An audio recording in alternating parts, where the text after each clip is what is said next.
സ്വാഗതം പേജ് 10 സ്റ്റോറീസിലേക്ക്. ഇനിയും കളിച്ചാൽ ആണവായുധം ഉണ്ടാക്കുമെന്നാണ് ഇറാന്റെ പുതിയ ഭീഷണി. തല ഉയർത്തി തന്നെ നിലപാട് പറയുകയാണ് ഇറാൻ. അടിച്ചാൽ തിരിച്ചടി ഉറപ്പെന്ന സന്ദേശമാണ് ട്രംപിന് ഇറാൻ നേതാക്കൾ നൽകുന്നതും. ഇതോടെ എങ്ങനെയെങ്കിലും യുദ്ധം നിർത്താൻ ചൈനയുടെ കരുണ തേടാനാണ് ട്രംപിന്റെ പുതിയ നീക്കം. വെള്ളിയാഴ്ച ചൈനയിൽ പോകുമ്പോൾ ഇക്കാര്യം ട്രംപ് ഷീ ജിൻപിങ്ങിനോട് നേരിട്ട് ആവശ്യപ്പെടുമെന്നാണ് അമേരിക്കൻ കേന്ദ്രങ്ങളെ ഉദ്ധരിച്ച് റോയിറ്റേഴ്സ് റിപ്പോർട്ട് ചെയ്യുന്നത്. അതായത് ഭീഷണിയിൽ വഴങ്ങാത്ത ഇറാനെ അനുനയത്തിലൂടെ വരുതിയിലാക്കാനാണ് ട്രംപ് നോക്കുന്നത്. എന്നാൽ ചൈന ട്രംപിന്റെ ഈ ആവശ്യത്തിന് വഴങ്ങുമോ എന്നത് കണ്ടറിയണം. കാരണം ട്രംപിന്റെ ആവശ്യങ്ങളെ പ്രതിരോധിക്കാനാണ് ഇത് മുൻകൂട്ടി കണ്ടാണ് അബ്ബാസ് അരാക്ചി ചൈനീസ് സന്ദർശനം നടത്തിയത്, അവിടെ ചില നിർണായക ചർച്ചകൾ നടത്തിയത്. നിലവിലെ വെടിനിർത്തൽ മാസീവ് ലൈഫ് സപ്പോർട്ടിലാണെന്നാണ് ട്രംപ് പറയുന്നത്. അതായത് എപ്പോൾ വേണമെങ്കിലും ഇറാനെ ആക്രമിക്കുമെന്നാണ് ട്രംപിന്റെ ഭീഷണി. ഇറാൻ സമർപ്പിച്ച പുതിയ നിർദ്ദേശങ്ങൾ വായിച്ച് സമയം കളയാൻ താനില്ല എന്നും ട്രംപ് പുച്ഛിക്കുന്നു. ഇതിനെതിരെ കടുത്ത വാക്കുകളുമായാണ് ഇറാൻ നേതാക്കൾ രംഗത്തെത്തിയിട്ടുള്ളത്. സംഘർഷം വീണ്ടും തുടങ്ങിയാൽ യുറേനിയം ആണവായുധ നിലവാരത്തിലേക്ക് മാറ്റാൻ മടിക്കില്ല എന്നാണ് ഇറാന്റെ പാർലമെന്ററി ദേശീയ സുരക്ഷാ കമ്മീഷൻ വക്താവ് ഇബ്രാഹിം റസായുടെ മുന്നറിയിപ്പ്. ഇറാന്റെ 14 നിർദ്ദേശങ്ങൾ അംഗീകരിക്കണമെന്നും ഇല്ലെങ്കിൽ അമേരിക്ക പരാജയം നേരിടേണ്ടി വരുമെന്നുമാണ് ഇറാൻ പാർലമെന്റ് സ്പീക്കർ മുഹമ്മദ് ബാക്കർ കാലിബാഫിന്റെ തിരിച്ചടി. അതിനിടെ ഇറാന്റെ ആക്രമണങ്ങളിൽ നിന്ന് UAE രക്ഷിക്കാൻ ഇസ്രയേൽ ഇടപെടുന്നു എന്നുള്ള റിപ്പോർട്ടുകളും പുറത്തുവരികയാണ്. ഇതോടെ പുതിയ സംഘർഷ സാധ്യത തന്നെ ഉടലെടുക്കുന്ന അവസ്ഥയിലാണ് പശ്ചിമേഷ്യ ഉള്ളതെന്ന് പറയാം. ഇറാൻ കനത്ത മുന്നൊരുക്കങ്ങളിലുമാണ്. അതിനിടെയാണ് ട്രംപ് പ്രശ്നം തീർക്കാൻ ചൈനയിൽ അഭയം പ്രാപിക്കുന്നത്. പുതിയ സാഹചര്യങ്ങളെ വിലയിരുത്തുകയാണ് ഈ വീഡിയോയിലൂടെ. ആദ്യം ഇറാൻ ട്രംപിന് നൽകുന്ന അന്ത്യശാസനം എന്താണെന്ന് നോക്കാം. അതിനുശേഷം ട്രംപ് ചൈന വഴി നടത്തുന്ന നീക്കങ്ങളെ നോക്കിക്കാണാം. വീണ്ടും തങ്ങളെ ആക്രമിക്കാനാണ് പദ്ധതിയെങ്കിൽ കടുത്ത നീക്കങ്ങളിലേക്ക് കടക്കുമെന്നാണ് ഇറാൻ നേതാക്കൾ നൽകുന്ന മുന്നറിയിപ്പ്. വീണ്ടും സംഘർഷം തുടങ്ങിയാൽ യുറേനിയം ആണവായുധ നിലവാരത്തിലേക്ക് സമ്പുഷ്ടീകരിക്കുന്ന കാര്യം ഇറാൻ പാർലമെന്റ് പരിശോധിക്കുമെന്നാണ് ഇറാന്റെ പാർലമെന്ററി ദേശീയ സുരക്ഷാ കമ്മീഷൻ വക്താവ് ഇബ്രാഹിം റസായി പറയുന്നത്. മറ്റൊരു ആക്രമണം ഉണ്ടായാൽ ഇറാന്റെ പോംവഴികളിലൊന്ന് 90% സമ്പുഷ്ടീകരണമായിരിക്കും. ഞങ്ങൾ ഇത് പാർലമെന്റിൽ പരിശോധിക്കുമെന്ന് ഇബ്രാഹിം റസായി എക്സിൽ എഴുതി. ഇറാൻ പരമോന്നത നേതൃത്വവുമായി അടുത്ത് നിൽക്കുന്ന റസായിയുടെ വാക്കുകൾ അമേരിക്കയ്ക്ക് നൽകുന്ന ഏറ്റവും ശക്തമായ ആണവ മുന്നറിയിപ്പാണ്, ആണവ കാർഡാണ്. പരമോന്നത നേതാവായ മുജ്തബയുടെ അംഗീകാരമില്ലാതെ ഇത്തരം തന്ത്രപ്രധാനമായ വിഷയങ്ങളിൽ, പ്രത്യേകിച്ച് ആണവ സമ്പുഷ്ടീകരണം പോലുള്ള വിഷയങ്ങളിൽ പ്രസ്താവനകൾ നടത്താൻ ഉന്നത ഉദ്യോഗസ്ഥർക്ക് ഇറാനിൽ സാധിക്കില്ല.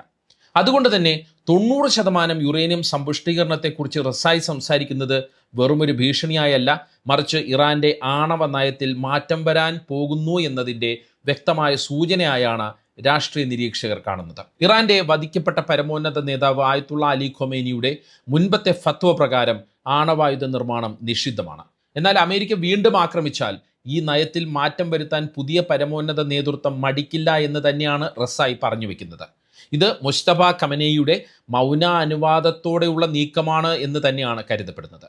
ട്രംപ് ചൈനയിൽ ചർച്ചയ്ക്ക് പോകുന്ന സമയത്ത് തന്നെ റസായി ഇത്തരം പ്രസ്താവന നടത്തിയത് ചർച്ചകളിൽ ഇറാൻ മുട്ടുമടക്കില്ല എന്ന് കാണിക്കാൻ കൂടി വേണ്ടിയാണ്. അതായത് ഇബ്രാഹിം റസായിയുടെ വാക്കുകൾ ഇറാന്റെ ഔദ്യോഗിക നിലപാടിൻ്റെ പ്രതിഫലനമായിട്ട് വേണം നമുക്ക് വിലയിരുത്താൻ. മാത്രമല്ല റസായിയുടെ വാക്കുകളെ അമേരിക്കൻ ഇന്റലിജൻസ് റിപ്പോർട്ടുമായി ചേർത്താണ് നമ്മൾ വായിക്കേണ്ടത്. യുദ്ധത്തിൻ്റെ ആദ്യഘട്ടത്തിൽ ഇറാന്റെ സൈനിക കേന്ദ്രങ്ങൾ ലക്ഷ്യമിട്ട് അമേരിക്ക ആക്രമണം നടത്തിയെങ്കിലും അവരുടെ പ്രധാനപ്പെട്ട ആണവ കേന്ദ്രങ്ങൾക്കും യുറേനിയം ശേഖരത്തിനും കേടുപാടുകൾ സംഭവിച്ചിട്ടില്ല എന്ന് അമേരിക്കൻ രഹസ്യാന്വേഷണ വിഭാഗം തന്നെ പിന്നീട് പറഞ്ഞു. ഭൂമിക്കടിയിൽ അതീവ സുരക്ഷിതമായ ബങ്കറുകളിലാണ് യുറേനിയം സൂക്ഷിച്ചിരിക്കുന്നത് എന്നുള്ളതാണ് അമേരിക്കൻ ഇൻ്റലിജൻസ് വ്യക്തമാക്കുന്നത്. അതിന് യാതൊരു കേടുപാടും സംഭവിച്ചിട്ടില്ല. തങ്ങളുടെ ആണവ പദ്ധതികൾ ഇപ്പോഴും സുരക്ഷിതമാണെന്ന ബോധ്യമുള്ളത് കൊണ്ടാണ് ആക്രമിച്ചാൽ 90% സമ്പുഷ്ടീകരണത്തിലേക്ക് നീങ്ങുമെന്ന് പരസ്യമായി വെല്ലുവിളിക്കാൻ ഇറാന് കഴിയുന്നത്.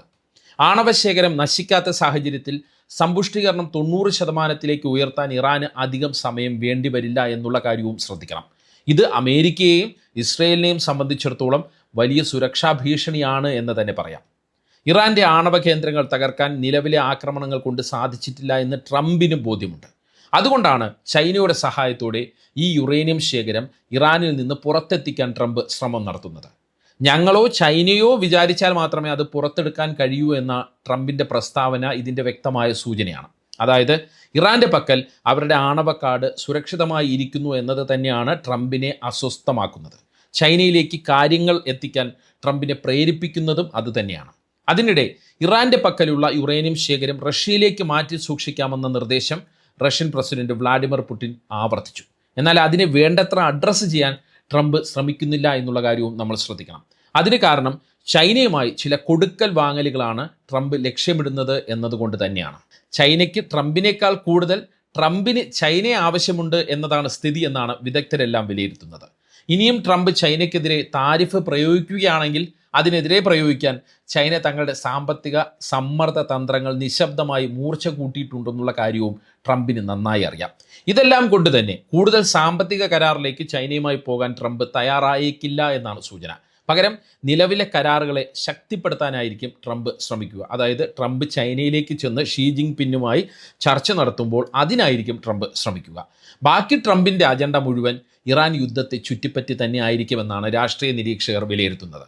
യുദ്ധം അവസാനിപ്പിക്കാൻ വാഷിംഗ്ടണുമായി ഒരു കരാറിൽ ഏർപ്പെടാൻ ഇറാനെ നിർബന്ധിക്കണമെന്ന് ട്രംപ് ചൈനയോട് ആവശ്യപ്പെടുമെന്നാണ് റോയിറ്റേഴ്സ് വ്യക്തമായി റിപ്പോർട്ട് ചെയ്യുന്നത്. പശ്ചിമേഷ്യയിൽ സമാധാനം നിലനിൽക്കുന്നത് ചൈനയുടെ വലിയ സാമ്പത്തിക താൽപ്പര്യമാണ്. ഇവിടുത്തെ എണ്ണയെയും ഹോർമൂസ് വഴിയുള്ള ചരക്ക് നീക്കത്തെയും ചൈനീസ് സമ്പദ് വ്യവസ്ഥ വല്ലാതെ ആശ്രയിക്കുന്നുണ്ട്. അതുകൊണ്ട് തന്നെ സംഘർഷം അവസാനിപ്പിക്കാൻ ചൈന മധ്യസ്ഥതയ്ക്ക് തയ്യാറായേക്കുമെന്നാണ് ട്രംപ് കരുതുന്നത്. നേരത്തെ സൗദി ഇറാൻ ചർച്ചകൾ വിജയിപ്പിച്ചത് ചൈനയായിരുന്നു എന്നതും ട്രംപിനെ ചൈനയെ ആശ്രയിക്കാൻ പ്രേരിപ്പിക്കുന്നു. വലിയ വ്യാപാര കരാറുകളും മറ്റു ചില കൊടുക്കൽ വാങ്ങലുകളും നേരത്തെ സൂചിപ്പിച്ചതുപോലെ ചില കൊടുക്കൽ വാങ്ങലുകളും മുന്നിൽ ഉള്ളതുകൊണ്ട് തന്നെ അമേരിക്കയുടെ താല്പര്യങ്ങൾ പൂർണ്ണമായും തള്ളിക്കളയാൻ ചൈനയ്ക്ക് സാധിക്കില്ല എന്നാണ് അമേരിക്കൻ തന്ത്രജ്ഞരുടെ, അമേരിക്കൻ ബുദ്ധിരാക്ഷസന്മാരുടെ വിശ്വാസം. മറ്റേത് രാജ്യത്തെക്കാളും ഇറാൻ വിശ്വസിക്കുന്നത് ചൈനയെയും റഷ്യയുമാണ്. അതിനാൽ ചൈന മുന്നോട്ട് വയ്ക്കുന്ന നിർദ്ദേശങ്ങൾ ഗൗരവമായി പരിഗണിക്കാൻ ഇറാൻ തയ്യാറായേക്കുമെന്നാണ് ട്രംപ് വിചാരിക്കുന്നത്. എന്നാൽ ഇവിടെ പ്രസക്തമാകുന്നത് മറ്റൊരു കാര്യമാണ്. ട്രംപ് വരുന്നതിന് മുമ്പ് തന്നെ നേരത്തെ സൂചിപ്പിച്ചതുപോലെ ചൈനയിലെത്തി ചർച്ച നടത്തിയ അബ്ബാസ് അരാക്ചിയുടെ നയതന്ത്രജ്ഞതയാണ് നമ്മൾ ശ്രദ്ധിക്കേണ്ടത്. ചൈന മധ്യസ്ഥരാകുന്നതിൽ ഇറാന് താല്പര്യമുണ്ട്. ചൈനയുടെ സാന്നിധ്യത്തിൽ ഒരു കരാറുണ്ടായാൽ അത് സുരക്ഷിതമായിരിക്കുമെന്നാണ് ഇറാൻ വിചാരിക്കുന്നത്. അത് തെറ്റിക്കാൻ അമേരിക്കയ്ക്ക് അത്ര പെട്ടെന്ന് സാധിക്കില്ല എന്നും ഇറാൻ വിശ്വസിക്കുന്നു. കൂടാതെ ഇറാന്റെ പരമാധികാരത്തെയും പ്രാദേശിക അഖണ്ഡതയെയും മാനിക്കണമെന്നാണ് ചൈനയുടെ സ്ഥിരമായിട്ടുള്ള നിലപാട്. അതുകൊണ്ട് തന്നെ ചൈനയുടെ കോർട്ടിലേക്ക് ട്രംപ് എത്തുന്നത് അല്ലെങ്കിൽ കാര്യങ്ങൾ എത്തുന്നത് ഇറാൻ കാത്തിരിക്കുന്ന ഒരു കാര്യമാണ് എന്നാണ് വിശകലന വിദഗ്ധർ വിലയിരുത്തുന്നത്. അതായത് ഇറാൻ ആഗ്രഹിക്കുന്ന കാര്യം തന്നെയാണ് ട്രംപിൻ്റെ ഭാഗത്ത് നിന്ന് ഇപ്പോൾ ഉണ്ടാകാൻ പോകുന്നത് എന്നതാണ് അർത്ഥം. മാത്രമല്ല റഷ്യയും ഇറാൻ വിഷയത്തിൽ ചൈനയുമായി നിരന്തരമായ ചർച്ചകൾ നടത്തിവരികയാണ്. റഷ്യൻ വിദേശകാര്യമന്ത്രി സെർജി ലാവ്റോവാണ് ഇതിന് നേതൃത്വം നൽകുന്നത്. അതുകൊണ്ട് തന്നെ ഇറാന് അനുകൂലമായ നിലപാട് തന്നെയായിരിക്കും ചൈന സ്വീകരിക്കുക എന്നതാണ് നിലവിലെ സാഹചര്യത്തിൽ നമുക്ക് വിലയിരുത്താൻ കഴിയുക. മാത്രമല്ല ഈ പ്രശ്നം തീർത്തു കൊടുക്കുന്നതിന് ചൈന ട്രംപിൽ നിന്ന് പകരമായി കൃത്യമായ ചില ഉറപ്പുകളും ആവശ്യപ്പെടും. അതാണ് ഞാൻ നേരത്തെ കൊടുക്കൽ വാങ്ങൽ എന്ന് ഉദ്ദേശിച്ചത്. അതിലൊന്ന് തായ്വാൻ ആയിരിക്കുമെന്നാണ് റോയിറ്റേഴ്സ് പോലുള്ള മാധ്യമങ്ങൾ റിപ്പോർട്ട് ചെയ്യുന്നത്. ഇത് ട്രംപ് സമ്മതിക്കാൻ തന്നെയായിരിക്കും സാധ്യത. തായ്വാനിലെ ചൈനീസ് ഇടപെടലിനെ അമേരിക്ക അനുകൂലിക്കുന്ന രീതിയിലേക്ക് കാര്യങ്ങൾ എത്തുമെന്നാണ് ചില വിശകലന വിദഗ്ധർ പറയുന്നത്. കാരണം എന്ത് വിട്ടുവീഴ്ച ചെയ്തും ഇറാൻ യുദ്ധം അവസാനിപ്പിക്കണമെന്ന ആഗ്രഹത്തിലാണ് ട്രംപ് ഉള്ളത്. അതായത് ഇറാനു വേണ്ടി ചൈന സംസാരിക്കും, ട്രംപ് അത് അനുസരിക്കും എന്ന രീതിയിലാണ് കാര്യങ്ങൾ പോകുന്നത് എന്നാണ് നമുക്ക് ഇപ്പോഴത്തെ സാഹചര്യത്തിൽ ട്രംപിൻ്റെ ഈ നീക്കങ്ങളെല്ലാം നോക്കിക്കാണുമ്പോൾ വിലയിരുത്താൻ കഴിയുക. ഈ ഘട്ടത്തിലും ട്രംപ് ഇറാനെയും സഖ്യകക്ഷികളെയും സമ്മർദ്ദത്തിലാക്കുന്ന ലക്ഷ്യവുമായി അല്ലെങ്കിൽ സമ്മർദ്ദത്തിലാക്കുക എന്ന ലക്ഷ്യവുമായി ഭീഷണികൾ തുടരുന്നുണ്ട് എന്നതും നമ്മൾ മറുസൈഡിൽ നോക്കിക്കാണണം. പക്ഷേ ആ ഭീഷണികൾക്കിടയിലും യുദ്ധം എങ്ങനെയെങ്കിലും അവസാനിപ്പിക്കണമെന്ന ട്രംപിൻ്റെ ആഗ്രഹവും പ്രതിഫലിക്കുന്നുണ്ട്. സമാധാനത്തിനായി ഇറാൻ സമർപ്പിച്ച പുതിയ നിർദ്ദേശങ്ങളെ ഒരു കഷ്ണം മാലിന്യമെന്നാണ് ട്രംപ് വിളിച്ചത്. അതേസമയം താൻ വെടിനിർത്തലിനല്ല, മറിച്ച് ഇറാൻ വിഷയത്തിൽ ഒരു യഥാർത്ഥ അന്ത്യമാണ് ആഗ്രഹിക്കുന്നതെന്നും ട്രംപ് വ്യക്തമാക്കുന്നു. ഇറാൻ സൈനികമായി പരാജയപ്പെട്ട രാജ്യമാണെന്നും ട്രംപ് അവകാശപ്പെടുന്നു. അവർക്ക് ഇപ്പോൾ നാവികസേനയോ വായുസേനയോ ആൻറ്റി എയർക്രാഫ്റ്റ് സംവിധാനങ്ങളോ ഇല്ല എന്നും ആവശ്യമാണെങ്കിൽ ശേഷിക്കുന്ന 30% ലക്ഷ്യസ്ഥാനങ്ങൾ കൂടി തകർക്കാൻ വെറും 2 ആഴ്ച കൂടി സമയം മതിയെന്നും ട്രംപ് വീമ്പു മുഴക്കുകയും ചെയ്യുന്നു. തന്നെ ബോറടിപ്പിക്കാനോ സമ്മർദ്ദത്തിലാക്കാനോ ഇറാൻ ശ്രമിക്കേണ്ട എന്നും തനിക്ക് മേൽ യാതൊരുവിധ സമ്മർദ്ദവും ഇല്ല എന്നും ട്രംപ് ചില സൂചനകൾ വെച്ച് പറയുന്നു. അതേസമയം സംഘർഷം അവസാനിപ്പിക്കാൻ അമേരിക്ക ആഗ്രഹിക്കുന്നുവെങ്കിൽ ഇറാൻ്റെ അവകാശങ്ങൾ അംഗീകരിക്കണമെന്നാണ് ഇറാൻ പാർലമെൻറ്റ് സ്പീക്കർ മുഹമ്മദ് ബാക്കർ കാലിബാഫ് പറയുന്നത്. ട്രംപിൻ്റെ മറ്റേതൊരു സമീപനവും പൂർണ്ണമായും ഫലശൂന്യമായിരിക്കും. അത് പരാജയങ്ങൾക്ക് മേൽ പരാജയങ്ങൾ മാത്രമേ അവർക്ക് നൽകൂ. അവർ ഇത് എത്രത്തോളം വൈകിപ്പിക്കുന്നുവോ അത്രത്തോളം അമേരിക്കൻ നികുതിദായകർ അതിന് വില നൽകേണ്ടി വരുമെന്നും കാലിബാഫ് എക്സിൽ കുറിക്കുന്നു. അമേരിക്കൻ ആക്രമണങ്ങളെ പ്രതീക്ഷിച്ച് തന്നെ ഇറാൻ നടത്തുന്ന മുന്നൊരുക്കങ്ങളാണ് കാലിബാഫിൻ്റെയും റസായിയുടെയും വാക്കുകളിലൂടെ പുറത്തു വരുന്നത്. അതുകൊണ്ട് തന്നെയാണ് ട്രംപ് ചൈനയെ ഈ വിഷയത്തിലേക്ക് കൊണ്ടുവരുന്നത്. ഇതിനിടയ്ക്കാണ് UAE ഇസ്രയേലുമായി ചേർന്ന് ചില നീക്കങ്ങൾ നടത്തുന്നത് എന്നുള്ളതും നമ്മൾ നോക്കിക്കാണേണ്ട വിഷയമാണ്. UAEയുടെ സുരക്ഷയ്ക്കായി മിസൈൽ പ്രതിരോധ സംവിധാനമായ അയൺ ഡോം വിന്യസിച്ചു എന്നാണ് ഇസ്രയേലിൻ്റെ അമേരിക്കൻ അംബാസഡറായിട്ടുള്ള മൈക്ക് ഹക്കബി വെളിപ്പെടുത്തിയിരിക്കുന്നത്.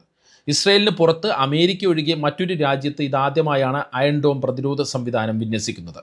സംഘർഷം ആരംഭിച്ചത് മുതൽ ഇസ്രയേലിനേക്കാൾ കൂടുതൽ ഇറാൻ ലക്ഷ്യം വെച്ചത് UAE ആയിരുന്നു എന്നുള്ളത് ഒരു സത്യമാണ്. ഇക്കാലയളവിൽ ഏകദേശം 550 ബാലിസ്റ്റിക് മിസൈലുകളും 2200-ലധികം ഡ്രോണുകളും ഇറാൻ UAEയിലേക്ക് നേരെ തൊടുത്തുവിട്ടു എന്നാണ് റിപ്പോർട്ട്.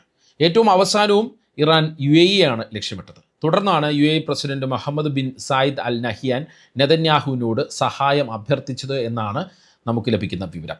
പ്രതിരോധ സംവിധാനം അയക്കുക മാത്രമല്ല, അത് പ്രവർത്തിപ്പിക്കാൻ ആവശ്യമായ ഡസൻ കണക്കിന് ഇസ്രായേൽ പ്രതിരോധ സേനാ അംഗങ്ങളെയും UAEയിലേക്ക് അയച്ചു എന്നാണ് സ്ഥിരീകരണം. അതായത് UAEയിൽ ആദ്യമായി ഇസ്രായേൽ സൈനികർ എത്തിയിരിക്കുന്നു. ഗൾഫ് രാജ്യങ്ങളിൽ ഇസ്രായേൽ സൈനികർ നേരിട്ട് പ്രവർത്തിക്കുന്നതും ഇതാദ്യമായിട്ടാണ് എന്നുള്ള കാര്യവും നമ്മൾ നോക്കിക്കാണണം. അയൺ ഡോം UAEയിൽ പ്രവർത്തിച്ചു തുടങ്ങിയെന്നും ഹക്കബി സ്ഥിരീകരിക്കുന്നുണ്ട്.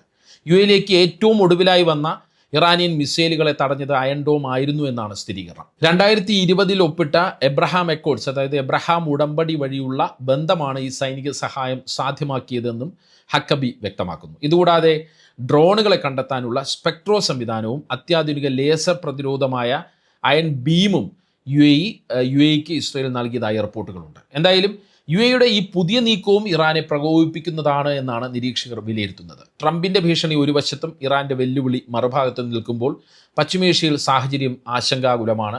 ചൈനീസ് സന്ദർശനത്തിൻ്റെ പശ്ചാത്തലത്തിൽ അതിനു മുമ്പൊരു സൈനിക നീക്കം നടത്താൻ ട്രംപ് തയ്യാറാകില്ല എന്ന് തന്നെയാണ് വിലയിരുത്തൽ. അതുകൊണ്ട് തന്നെ ചൈനയുടെ ഇടപെടൽ ഏത് രീതിയിൽ ഇറാന് ഗുണപ്രദമാകും അല്ലെങ്കിൽ പശ്ചിമേഷ്യയ്ക്ക് ഗുണപ്രദമാകും എന്നാണ് ഇപ്പോൾ ലോകം നോക്കിക്കാണുന്നത്. ഈ വീഡിയോയെക്കുറിച്ചുള്ള നിങ്ങളുടെ അഭിപ്രായം കമൻറ്റ് ചെയ്യുക.